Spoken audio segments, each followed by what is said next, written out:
No lie, these Epoch batteries have given this car so much power that I broke it. I've installed and tested 3 different lithium batteries, and I'm going to show you why this is the longest range lithium upgrade for your money on the market. I've spent the last decade upgrading my cart, and over 1/3 of a million of you have tuned in to check those out. Also, the battery doesn't really fit, but we'll get to that in a second. Let's unbox this 156-pound beast that shipped to my house super quick from a freight company. Epoch sent over the 160 amp hour EZGO kit that comes with a DC to DC converter, a 15 amp onboard charger, the wall plug, and a remote gauge with an on-off switch. It also comes with a few mounting brackets, which for the life of me, I can't figure out how you'd actually use them on this install. They sent over 120 amp hour set and a 100 amp hour battery that I've already posted range tests on, so be sure to check those out if you haven't seen them yet. I'm also going to cover 2 lithium issues that might affect you if you upgrade. I yanked out the 100 amp hour battery I'd been testing, which gave me a good 30 miles of range. I mean, she's been a good battery, but her next life might just wind up in a new project where I'm making a portable power station. So more on that in the next video. Be sure to like and subscribe if this is the kind of content you're interested in. This swap was pretty easy because the charger and the converter are the same that comes with the 100 amp hour battery. And I'll link to that other install if you want to see it, but for now we're going to skip those parts. My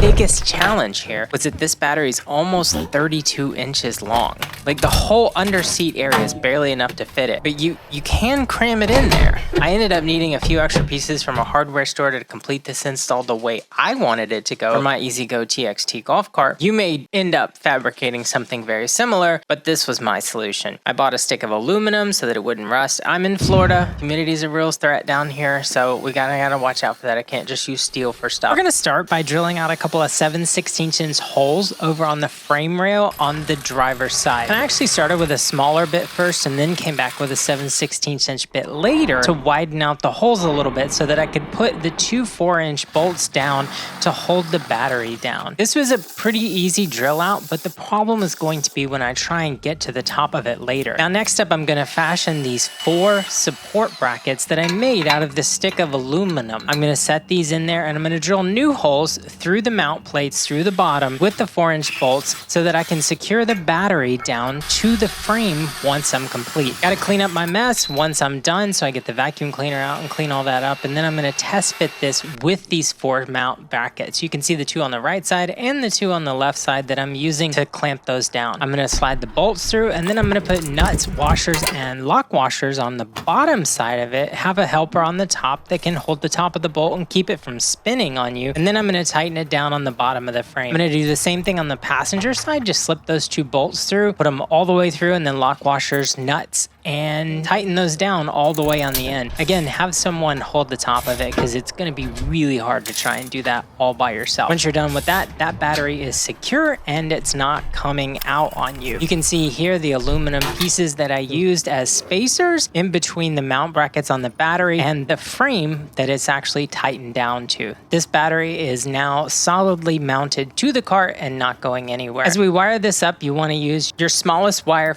first on the very head closest to the head of the screw, and then the next one and the next one and the next one after that. In my case, I had the 48-volt converter, I had the charger, and I had the meter that I needed to connect up before I connected the positive that went to the solenoid. So I slipped the included bolts through all of those eyelets. If you have an EZGO, make sure you connect that reed switch from the charger wire to the positive post. It's a pretty simple process, and tightening it down isn't very difficult, but you want to make sure that those leads are all nice and organized and tight for you when you're done. Make sure you tighten those posts down with a wrench so that they are secure when you're complete. Now, as I finish this out, I'm going to go ahead and plug in this connector that actually goes to the state of charge meter, and I'm going to try and turn it on and test it out for the first time. I will note that before I started this entire process, after I unboxed the battery, I went ahead and pre-charged it. I can see when I hit the power switch that the lights come on, but after I actually put it in forward and tried to test it out and use it with the solenoid, I got an alarm.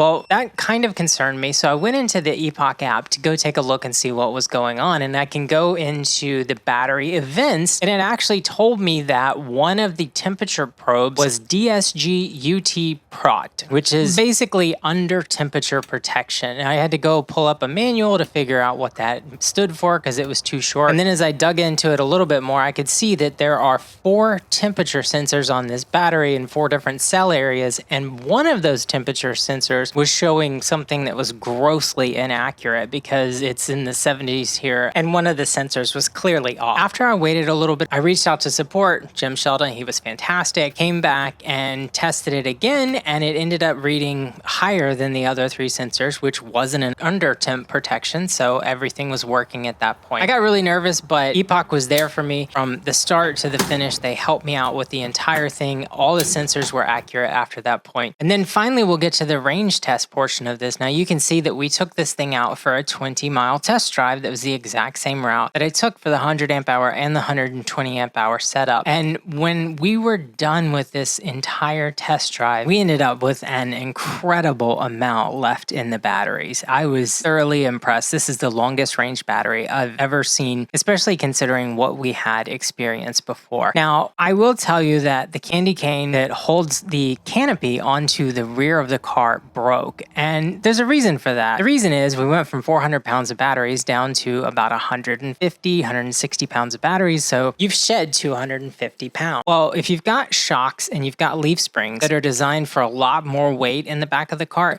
doesn't flex as much, and it's very rigid when you're driving it down the road. You can see here as we get close to the end of the drive that we're almost to 20 miles, and we had a max speed of 31 miles an hour. I would like to caution you that in some neighborhoods, the maximum speed limit is 25 miles an hour. So take that for what it's worth and be careful out there with a cart that'll do 32. By the time all was said and done, we still had 63% left on the batteries, which is incredible. That means that we can easily do 60 miles on this cart before it actually gets down to 0. The battery does fit. You have to slide it over towards the driver's side up underneath the trim and then make some kind of custom kit. I didn't have to cut the tabs out because the battery sits on top of the mount brackets that they include, but I did end up having to cut those custom spacers to put in there and get some special bolts to drill through the frame rail to hold the battery down. Once I was done, everything was fantastic. This is by far the best battery and the best range that I've ever had. Charges like a dream. I only charge it like once a week, and it gets driven every single day to school and work and different places around here. So you don't really ever have to worry about charge anxiety or anything. I do have more coming. I'm going to build a power station out of one of the batteries and use an inverter in there. I may install an inverter in this golf cart. There's plenty of options there, but suffice it to say, this has been an absolute dream of an experience testing out all these batteries and finding different uses for these 48 volt batteries from Epoch. If you are interested in it, I'll include a link to click on and get batteries from Epoch sent to you directly. They're one of the most cost efficient ones on the market from all the pricing that I've done. So be sure and check them out and you won't regret it. Let me know if you have questions. Feel free to say anything you want down in the comments. I know people do that anyway. Thanks for watching, and I'll see you on the next one.